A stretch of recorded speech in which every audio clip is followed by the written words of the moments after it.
Hello, everybody. Welcome to Puck Time here on WagerTalk TV. I'm Alex B. Smith. You can find me over at sportsmemo.com. I am filling in, hosting for the Prez today and tomorrow. I am here with Andrew McInnis, also over at sportsmemo.com. Andrew, you are back home in Halifax after your trip to Vegas, your first time there. How was it? I mean, I'm sure that had to be an incredible. It looked like you were having a bunch of fun. I saw all the posts on Twitter and different things. But yeah, tell everybody how the trip went. Yeah, it was awesome. I mean, everybody was kind of teasing me and joking around. I'm, losing the Vegas virginity, and I had a great time with it. The first few nights, just kind of exploring around. I mean, everybody that's been there knows about it. I mean, you can just walk up and down the strip, and for someone from the east coast of Canada, a smaller area at least a little bit, my jaws just dropped the whole time I'm walking around there, and just going in the studio with the Wager Talk crew, getting to meet everybody. I got to thank all those nice people I was able to meet. I don't want to forget anybody, but Drew, Teddy, Marco, Kelly, Minty. I met Tony, Finn. So many people, so good to me. And it was just so nice to go to dinner and do some stuff in the studio and just meet people. So that was great. I got to go to a Knights game. That was awesome. That was a really fun time. Unfortunately, they were playing your Blackhawks, and I had a bet on them on the puck line the night, and they took care of business. But I have to give credit to you, Alex. A lot of Blackhawks fans there, man, around me especially, nice and loud, cheering loud. So it was a great time, and ultimately I ended it with a trip to the Caesars Sportsbook, and I got this sweater. I was hanging out with Kelly, and I got to meet Cabby Richards, and I got a picture with Chad Ochocinco. So that was awesome. Like, that was pretty sick to get to meet those guys, and it was overall a great trip. But for a couple of days, it's been good to be home, but I'm sure in a couple more days, I'm gonna wish I was back there. So it was a great trip, man. How have you been? How was videos with Karam? The videos seemed pretty good. Yeah, they were good. Yeah, they're fun and stuff. Yeah, you were detailing when we were off air. You were talking about your travel back, and that I got tired listening to that. I hate traveling so much. I'm gonna be flying like literally 90 minutes on Wednesday, and then having to deal with all the stuff in the airports, and that's just like already a nightmare. So the travel you had to get back home Yeah. was pretty insane, and the different like you said, you were traveling basically what 6 time zones away, right? Yeah, so ultimately going there is not too bad because I'm getting an extra 4 hours, but on the way back, I'm literally losing 4 hours on the way back. Yeah, So that's wild. That's wild to think about. But yeah, I'm glad you had a good time. Except got to meet all the people there. Yeah, for promos and stuff. I mean, basically, it's $9 Monday over at WagerTalk.com and SportsMemo.com. For those of us who have college football packages, myself and then all the other guys, we have our bowl package up available for sale. Also, really want to kind of stress, this is the time of year. I think this time of year and March are the two times of year where at least I would recommend buying long-term packages from any of the cappers at Sports Memo Wager Talk because there's a lot of day games that are going to be coming up. I saw college basketball tomorrow. There's going to be a game that starts at like 11 a.m. We're going to have NBA on Christmas Day, those games.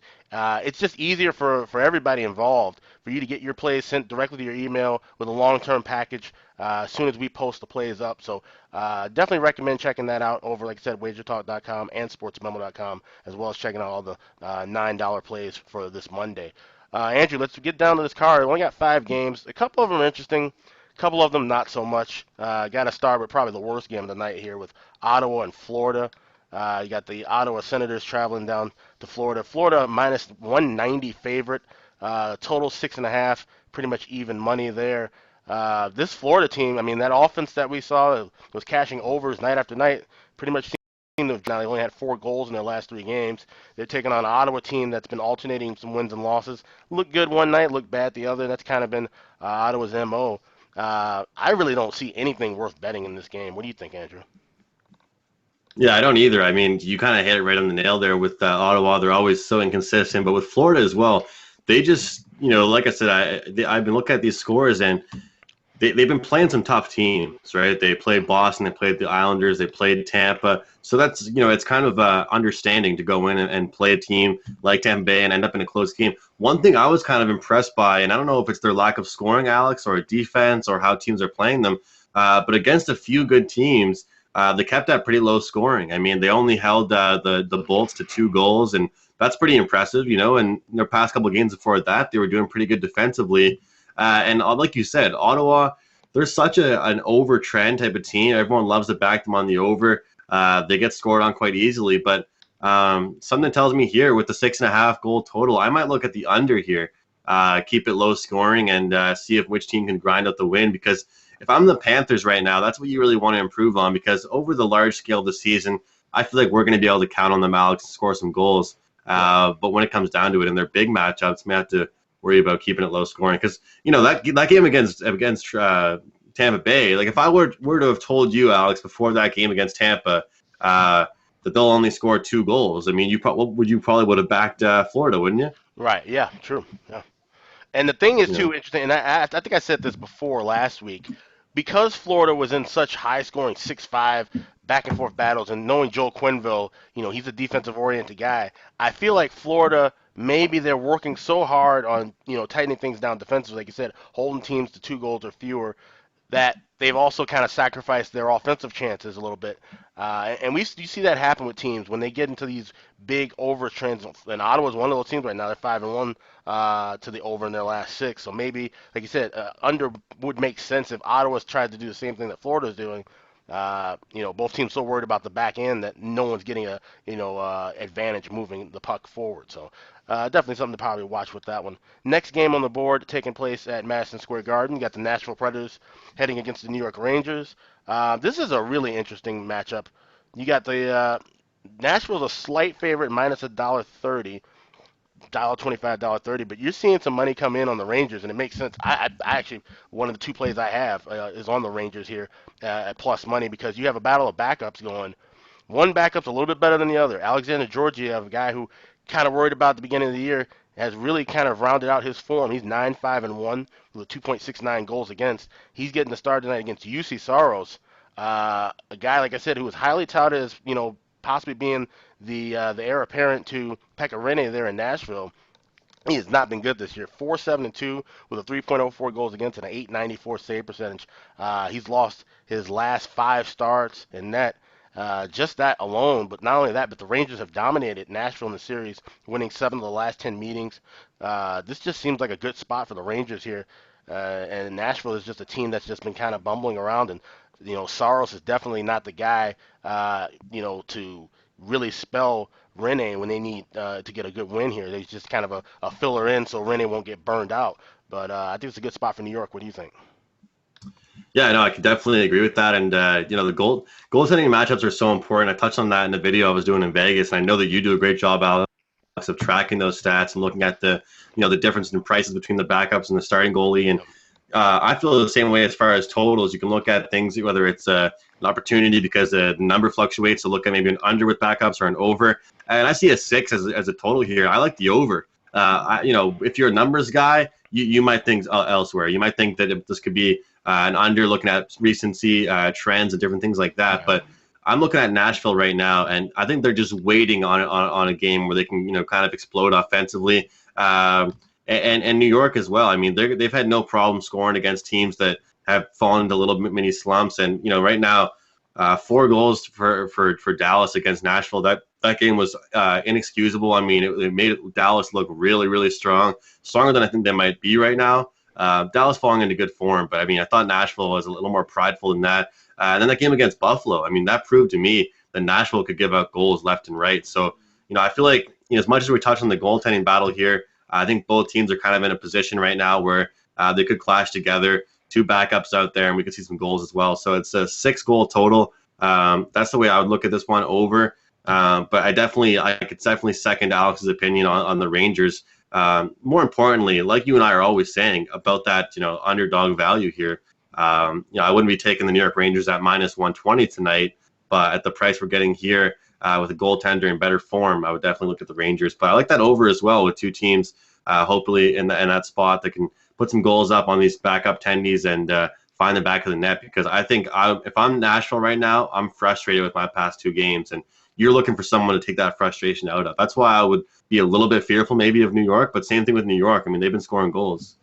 And what's interesting? I'm looking at New York. Like I said, they've been kind of alternating wins and losses over the last 10 games. But when they win games, they score a bunch of goals. They scored 5 against Vegas, 6 against San Jose, 4 against New Jersey. When they lose, the offense can kind of dries up. Only 1 goal against Montreal, 1 goal against Vegas in a matchup earlier in the month and 1 goal against LA. So maybe also kind of look at not so much correlation of full game side and total, but I might look at taking Rangers over 2.5 on the team total goals in that spot, because I feel that if they win the game, they definitely got to score more than three in this spot. And then I think even if they don't win, they should be able to get at least three past Saros the way that he's been playing. So, like I said, different ways to kind of attack the game in that aspect.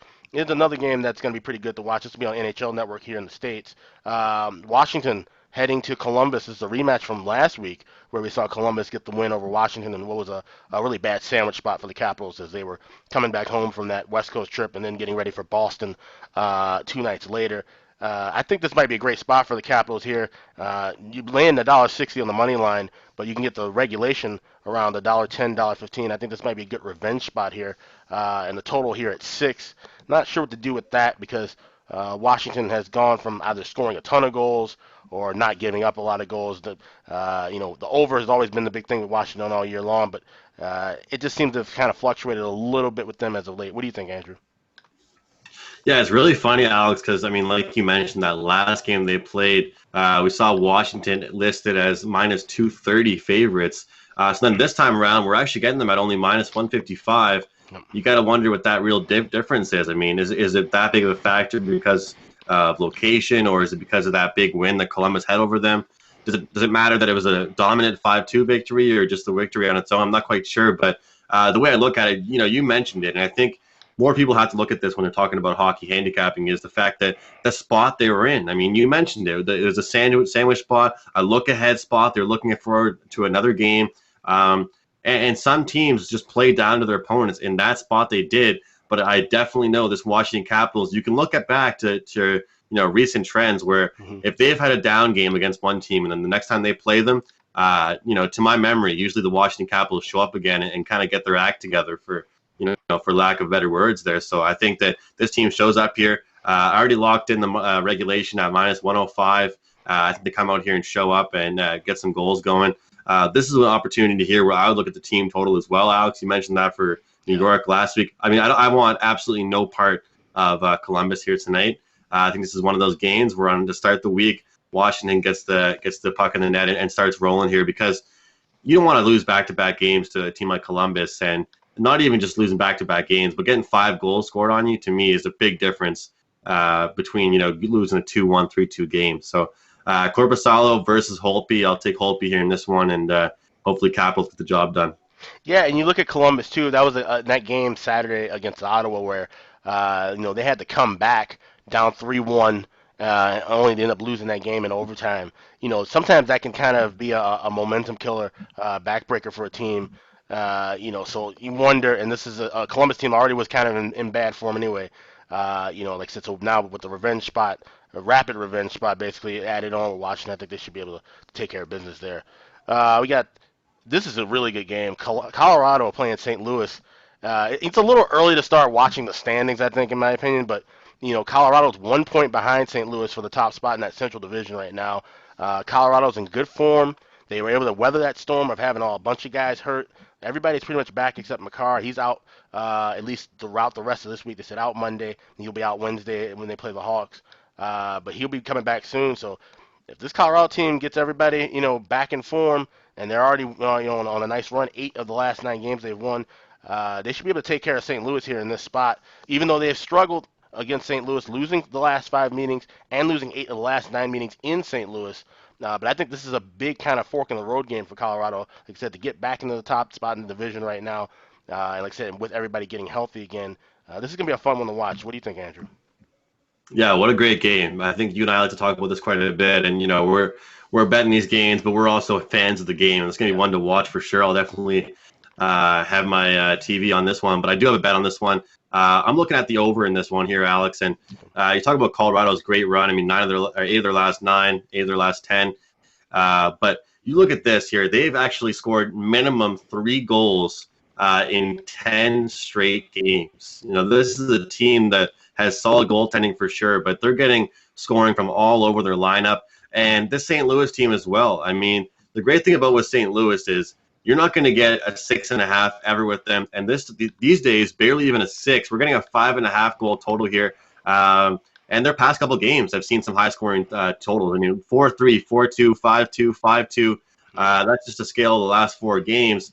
But I think when it comes down to it, even with a goalie like Binnington, even with a hot Jake Allen, if your team is scoring and playing at a fast pace and running into a team like Colorado, I'm surprised more money isn't flowing in here on this over, Alex. I'm going to grab it here. I like this spot. I think we can see 6 goals in this game. Grubauer, I think he might be facing a little bit of sickness as well. It could be some flu going around the locker room completely for the Avalanche. And Binnington's been giving up some weak goals as well. I think that the pace has definitely been a lot more than he's used to. St. Louis seems to be kind of running a faster paced game, and that's resulting in more goals for them, but also more goals against. So I'm going to take advantage of this 5.5 number and go over. But I definitely wouldn't count out the Avalanche at this good price. Yeah, you make a good point about with Colorado. Grubauer, this will be his first start back. He's been active, but he didn't start the last couple games. Pavel Francouz, who's been starting most of these games lately, he's out now with illness. And as I said, wondering a couple of guys who've been missing practices. So it's that time of year where you see a lot of teams dealing with the flu, dealing with a illness bug in the locker room. With Grubauer finally getting back in on the ice, maybe he's a little bit rusty. Maybe not. We'll see what happens. So over makes a lot of sense here. Like I said, St. Louis, that game was crazy on Saturday. Unfortunately, my Hawks just completely crapped out. Had a 3-0 lead and then gave up 4 unanswered in the third. And that's kind of a big, you wonder about that emotional swing with a game like that for St. Louis, coming back and winning a game like that, and now having to have another battle against a division opponent. Can they keep the gears running, keep the foot on the gas and moving forward against a good team. So we'll see that. This is Puck Time. I'm Alex B. Smith. That's Andrew McInnis. Like I said, filling in for the Prez. He is skiing somewhere in Switzerland. I think that's where he is, and enjoying his time. And like I said, I'll be hosting today, hosting tomorrow. No show on Wednesday. Tomorrow we'll be covering. There's only 3 games for that Wednesday card, and there should be lines up by the time we do it. So we'll be covering those games because I'll be traveling and there won't be anybody to host the show or get anything going. And then Thursday, still to be announced. Friday, Carmine Bianco will be back. He'll be hosting, and I'll be on with him as well. So keep following us on Twitter and different things, and we'll let people know what's going on. But at least for today and tomorrow, I'm running everything here. So last game on the board tonight. This game I'm not really too interested in here. You got Edmonton taking on Dallas. Dallas minus $70.75 favorite. Total 5.5. And it's interesting this Dallas team because like I said, sometimes they can get their offense really rolling, and then sometimes they just play some just really boring, drag out 2-1, 1-0 kind of games. This is the Edmonton team, losing 4 in a row now. They've been giving up quite a few goals. I mean, they've given up, looking 4 against Toronto, 6 against Minnesota, 6 against Carolina. So you wonder, will Dallas get their offense rolling here, or will Edmonton be able to kind of tighten things down, play the Dallas style, and maybe look at an under here? What do you think? Yeah, this is a game I'm staying off, Alex. I look at the way Dallas is playing right now over the course of their last 5 games. They're 4-1 their last 5, but I feel like Dallas is sort of overachieving. And you look at Edmonton, that brutal loss they took to Toronto. I mean, they have 4 straight losses right now, and all 1 loss to Toronto, but that squeaker 6-5 loss to Minnesota. That was a reckless hockey game. I was watching that at the sports book. I mean, that was just a goal here, a goal there.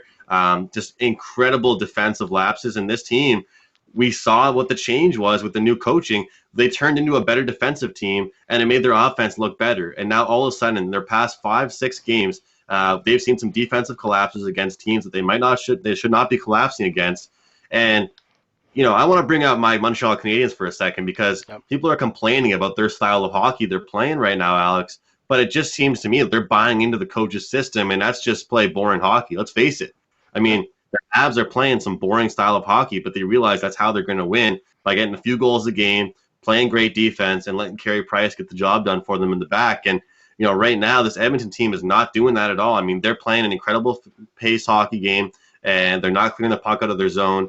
They spend way too much time backtracking, and Dallas took full advantage of that. Toronto took full advantage of that, and I feel like Dallas could do the exact same thing. But at the same time, I feel like Edmonton's going to be pretty pissed off here, and Dallas might just be overachieving a little bit. So I'm staying off this one. And I did want to mention just quickly, if it's all right with you, Sure, yeah. um, it's only a few more days left for my Christmas gift fundraiser. I was hoping to get a few more looks here at it. And guys, for everybody out there watching that's known me for a really long time, this is a fundraiser for the local children's hospital in my hometown. $20 minimum donation. You can reach out to me on Twitter at McGinnis Picks for it. $20 minimum donation. You get all of my World Junior Hockey Championship picks. Yes, you can bet on that. It is junior hockey. It's Yeah. all the draft picks. But I've done pretty well with World Hockey in the past couple of years. Yeah.